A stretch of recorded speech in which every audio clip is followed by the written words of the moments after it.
Good morning and welcome to Morning Reflections brought to you by Raising Dreamers Ministries. I'm Teresa Gross and today we're going to talk some more about the names of God. Yesterday we looked at the name Elohim, which is God our Creator. Today I thought we would look at Elyon, the Most High. The name Elyon designates God as the sovereign ruler of all the universe. Genesis 14:20, God Most High delivered Abraham, his enemies, into his hand. God Most High redeemed Israel, and he still rules over the universe today. Daniel 4:34 and 35 says that he does according to his will in the host of heaven and among the inhabitants of the earth, and no one can ward off his hand or say to him, "What have you done?" The Most High God is in control. He is sovereign, and he performs his will. Now, he is in control of your universe, of your life.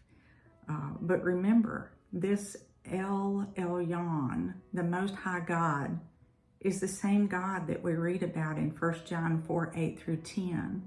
It says God is love. Not that we love God, but that he first loved us. Everything that comes into our lives is filtered through his hands. It is allowed by the sovereign one. If you belong to him, Romans 8:28 says that all things work together for good to those who love God, to those who are called according to his purpose.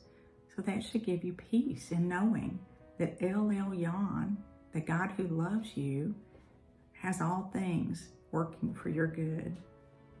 Now, I had a Bible teacher who used to say, look at 1 Thessalonians 5:18. It says, in everything give thanks. But she would say, does it say some things or just the good things? No, God says in everything give thanks.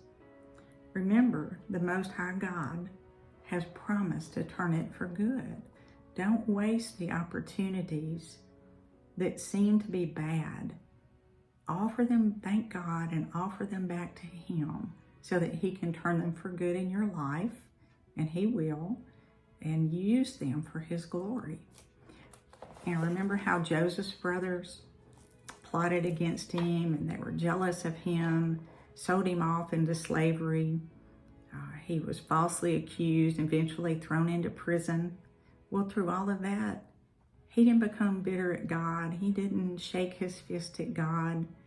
He did not become bitter at his brothers. And one day, his brothers stood before him as ruler of Egypt. But Joseph was still concerned for his brothers. And this is what he said.